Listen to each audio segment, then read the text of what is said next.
house was stately, with plush cream carpets and a grand staircase that wound its way up the middle like a table centerpiece. My friends and I sat together in a cluster at the base of the stairs, considering a handout our friend Benjamin had shared around. We had gathered together for a Bible study, and we passed the book between us, looking up texts and reading them aloud to each other, listening intently, as if for secrets buried between the pages. I attended a Christian high school, and my friends and I took the Christianity we'd been taught very seriously. My memories of high school include participating in numerous Bible studies. They consist of singing praise songs in a dark room with my hands flung into the air. And they consist of knowing plenty of guidelines for what is required to be a good Christian. Popular among my peers was a recently published book for teens titled I Kissed Dating Goodbye, which advocated courting instead of dating, meaning that no dates should take place without the explicit potential for marriage, that the two people, of course a boy and a girl only, should never be alone together, and it admonished any physical contact outside of marriage beyond hand-holding. We strived to follow these guidelines to a T. In the times that I didn't, I was possessed with guilt. I wept and repented during worship services, or I buried my guilt away like a seed deep in my heart, unacknowledged, but still germinating. On this particular Saturday night, Benjamin, who was a champion of the I Kissed Dating Goodbye crowd, was making an argument that it could be considered sinful to drive over the speed limit. The handouts he passed around cited Bible verses that endorsed submission to government, that lifted up the virtues of goodness and humility and obedience. He laid out a well-formed argument like a geometrical proof. If A plus B equals C, then C minus B must equal A. My friends and I considered Benjamin's rationale. We read the texts and we asked questions, our brows furrowed in concentration. We didn't come to an agreement that night, but as I drove home, the speedometer inched from 25 to 26 to 27, and I felt a twinge of uncertainty. My foot found its way to the brake. Although I don't remember the specific texts that Benjamin cited, today's ancient testimony could very well have been on his list of those that supported goodness and obedience and humility. In fact, if you read on to the next chapter in 1 Peter, you'll even find some verses that support adherence to the government. Reading this text brought me right back into that elegant room, my ankles sinking deep into the carpet. Now, who will harm you if you are eager to do what is good? Keep your conscience clear, for it is better to suffer doing good if suffering is to be God's will. And so this is the context in which I first heard these instructions. Being good, I was told, had mostly to do with rules. It had to do with my body and what I used it for. It also had to do with my behavior, whether I was polite or kind or humble. And of course, more often than not, it had a lot to do with sex. What kinds of physical contact to have or not have, and when, and under what conditions. Some of these questions may have been the same questions that the early followers of Jesus may also have been considering, the ones who would have been hearing this letter originally. But there was something missing from this conversation my friends and I were having. It was context. You see, the early followers of Jesus, the ones that were hearing this letter anyway, were religious minorities, culturally marginalized, and often found themselves the targets of malicious talk. And although most scholars place the authorship of 1 Peter almost 2 full centuries before the widespread persecution and governmentally enforced execution of Jesus' followers. We need only look to how our own culture treats religious minorities to understand the pain that results from social marginalization, and even how quickly malicious talk can influence our systems, impact our personal biases, and even turn to violence. The person writing 1 Peter was attempting to coach these early communities across Asia Minor in how to survive and still be true to themselves. He or she uses the language of goodness, but what they are really talking about is how to practice your faith in the midst of a culture that rejects it. That is to say, how to hold fast to your center, to cling to what you believe to be true, even in the midst of challenges. This letter is not about following rules or pithy guidelines about proper behavior. It is about building faithfulness, about practicing the basic act of hope, about daily endurance. Sometimes rules can be instructive and helping us to build a practice, and sometimes they can be detrimental to our well-being. And so right now, I'm going to ask you to break a certain social rule of this space together. It's a little non-traditional, it's okay. I want to break this fourth wall of preaching, and I want to ask you to turn to a neighbor. And if you don't want to do this, this is fine. You can sit with yourself and close your eyes. But I want you to think about what rules play in your life, explicit or implicit. Where do they come from? Who sets them? What are they for? So we're going to take, it's just a very brief amount of time.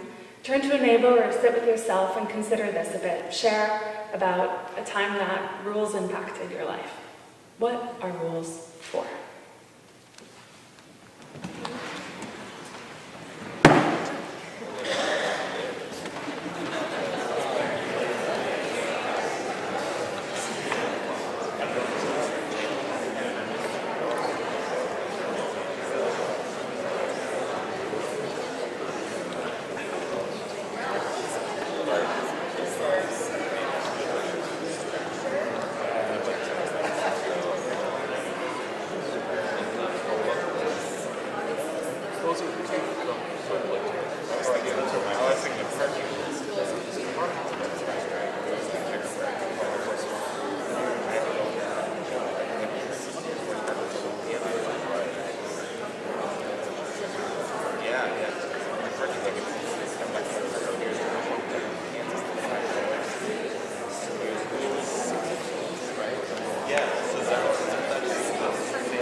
Okay, and wrap up your conversation and come on back.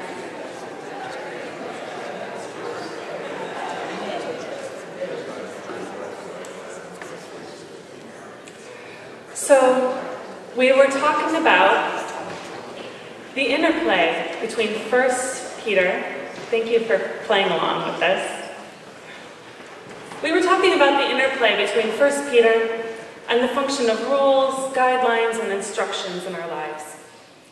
And as we see that when it's placed in context, 1 Peter isn't only about following rules, as my high school peers might have wanted me to believe, but it's instead about building faithfulness, about practicing that act of hope, about endurance. And oppressed and marginalized communities across the world and across history could teach us something about what it's like to negotiate the rules of society against the experiences of our own bodies. They know what it is like to toe the line between survival and selfhood. They can tell us what it feels like to have to choose between your conscience and your body, your values and your reputation, to choose between your survival and your home. Such is the case of Mahmoud Darwish, the Palestinian poet who spent most of his life in exile from Palestine, and about whom today's modern testimony is composed. Naomi Shihab Nye, the Palestinian-American poet, whose own father was also a Palestinian refugee, wrote the poem Endure shortly after Darwish's death. In it, she shines a light on the meaning he held as a beacon voice of Palestinians scattered across the globe. She says, "Mothers and fathers, enduring without justice, felt his dapper presence sustaining them. Though they might have found it hard to name the unchosen beauty of struggle and love mixing in a fresh tonic any might drink." Although their contexts are vastly different, we can more reasonably compare the experience of Palestinians today to that of early Jesus followers, as opposed to comparing that ancient community to most Christians today. Both communities negotiated, and Palestinians continue to negotiate, complex questions about cultural dominance and spirituality, about physical safety in the context of living out deeply held values, about the endurance required and hoping for a different kind of world. And we too know something about these negotiations. We see or we experience firsthand the ways that religious minorities, communities of color, queer folks, differently abled folks, and so many others are the targets of malicious talk, of violence, of systemically marginalized from positions of power. We see families separated as a result of our immigration policy because of their nationality or their sexuality. We see Jewish cemeteries defaced and Muslim mosques burned down. We see Black and brown men and women imprisoned far longer than their white counterparts for the same crime. And although we may not yet fully understand the complications of all of those negotiations, we see these things. We feel them in our bodies and in our experiences. So what 1 Peter has to teach us today is not the rules for how to be good. Instead, 1 Peter teaches us about how to be in relationship, especially within the context of differential power dynamics. And when the story of 1 Peter is put in conversation with the poetry of Naomi Nye, we can begin to understand what our own Christian history can teach us about empathy, about the provision of power, about how to listen closely to the experiences of others, and how to understand our own bodies and actions within systems of power and oppression. Sometimes we humans can get so concerned about following rules that we forget about the importance of relationship. Sometimes we get so concerned with being good that we forget about how power can twist and mutilate what we thought was good. Sometimes our privilege keeps us back from seeing the ways power warps all of our lives, our relationships, our social systems. When we don't personally know the experience of being marginalized, for example, we need relationship to teach us what good looks like.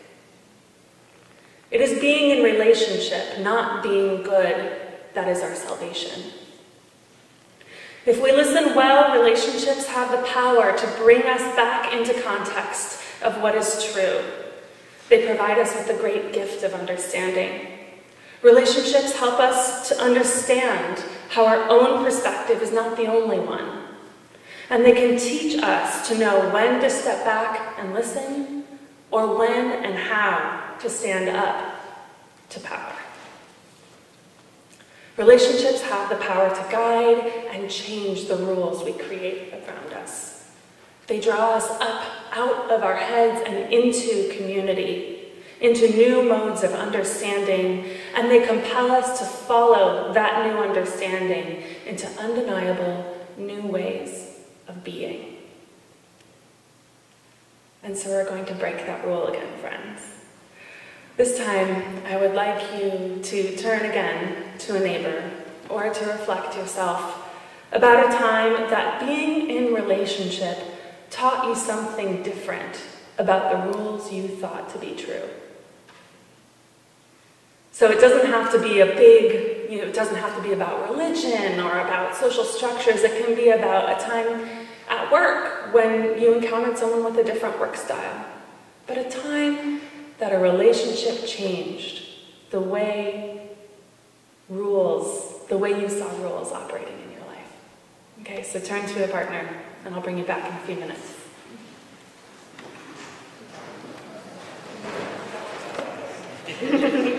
This is a harder one.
Okay, come on back.